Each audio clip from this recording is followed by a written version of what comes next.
Soy Dino Duarte y voy a explicar la resolución del problema 7 de instrumentación electrónica del primer parcial, donde se tiene un sistema que se muestra en la figura usado para pesar objetos, ¿no? Mediante el arreglo de las galgas G1 y G2, las cuales son idénticas, tienen el mismo factor de galga y el mismo R sub 0. Y bueno, están dispuestas en una columna de cobre de radio de 3 centímetros y con su E de 11,73 por 10 a la 10 newton por metro cuadrado. Entonces, las cargas están acondicionadas por un puente de Winston.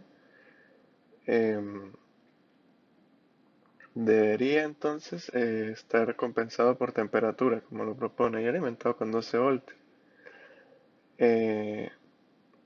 Y complementado con dos resistencias iguales de 500 ohms, dando un voltaje de salida, bueno, de 150 milivolts. Entonces, lo primero sería identificar en la figura, pues, la, cuál de las galgas, qué función cumple cada galga. Es decir, cuál es el medidor de pasivo y activo, cuál es la galga activa y la galga dummy. Entonces, por la posición que tenemos, la deformación eh, hace que la galga G2 pues, sea la activa, por la dirección en donde recibiría la fuerza, mientras que G1, bueno, sería la galga pasiva o galga dummy. Entonces, para inciso 2, colocaríamos G1 y G2 en el puente Whiston, em, tal que la medición pues quede compensada por temperatura. Entonces, hacemos el arreglo en el puente Whiston con las dos resistencias de complemento. Entonces, pues vamos a hacer el análisis del voltaje de salida para demostrar que queda este arreglo compensado con temperatura. Entonces, em, el voltaje de salida pues no es más que la diferencia potencial entre estos dos terminales. Entonces, como tenemos par de nodos, podemos usar el divisor de tensión, tanto para una rama, como la rama de las galgas, como la rama de los complementos, las resistencias complementarias. Entonces tenemos que el voltaje de salida sería el voltaje de la fuente entre bueno, el divisor de voltaje de cada rama. La diferencia de ellos entonces nos daría el V sub 0. Entonces lo que hacemos es sustituir por las ecuaciones de Galga, donde tenemos en cuenta la acción por temperatura, el factor de Galga y la deformación. Entonces, eh, haciendo la sustitución de G1 y G2 respectivamente, la G1 por ser la Galga 2, se puede demostrar que es R sub 0 por temperatura, mientras que G2 la Galga activa, pues tiene su ecuación de la siguiente manera. Entonces, resolviendo, tenemos que, bueno, aquí aplicando álgebra, podemos hacer que el factor R sub 0t se cancele, aquí sacando un factor común, y nos deshacemos de ese factor que hace que la temperatura intervenga en el voltaje de salida. Entonces ya tendríamos compensado la temperatura. Eh, Reducimos la expresión y bueno, finalmente pues nos puede quedar así, de modo que el voltaje de salida depende de su F. En este caso, bueno, tomamos el menos, hay que aclararlo aquí, porque en la ecuación de Galga tenemos que la deformación en este caso es en compresión. Entonces en compresión tenemos que se resta el R sub 0 por el factor de Geiger y la deformación. Tenemos un factor ahí que en vez de sumar, pues se toma como negativo. Lo que deriva en que, bueno, el voltaje, lo que cambiaría sería la polaridad del voltaje de salida. Para el tercero, pues sería calcular el peso del objeto. Entonces, teniendo ya nuestra ecuación deducida anteriormente, lo que hacemos es sustituir los valores que nos presenta el ejercicio, donde el V sub 0 se tiene como los 150 milivoltios y el factor de Geiger que nos da el ejercicio para de esta manera despejar la deformación.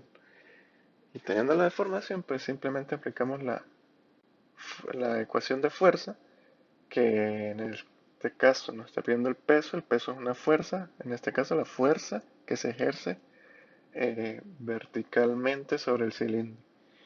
Entonces, bueno, estaríamos multiplicando el E por el área en metros y la deformación por la deformación.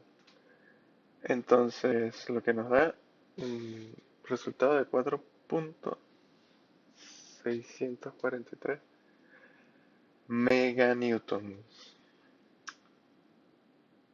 Para el inciso 4, pues vamos a dibujar las galgas G1 y G2 como medidores activos. Entonces, ¿qué es lo que tendríamos que hacer? Simplemente cambiar la posición de G1 para que la deformación, en este sentido,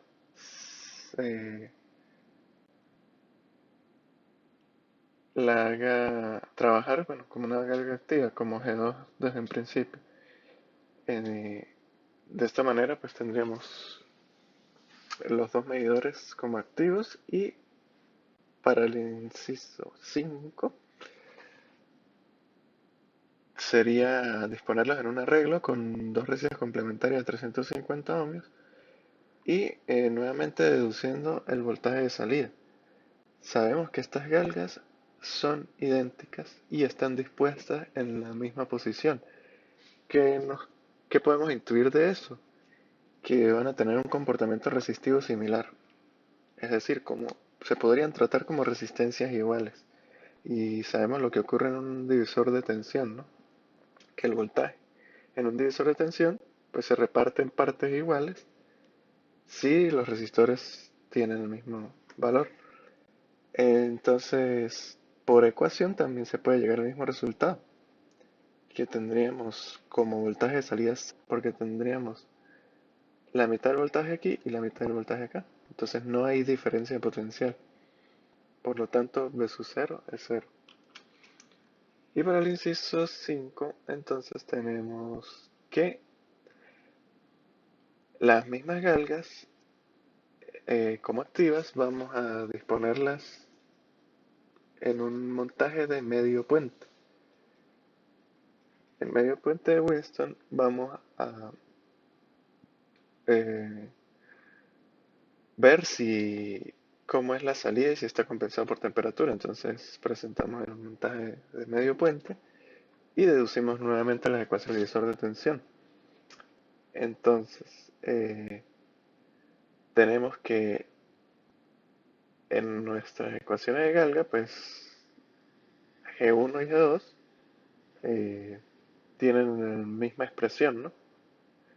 R sub 0 de T por 1 menos factor de Galga por la deformación.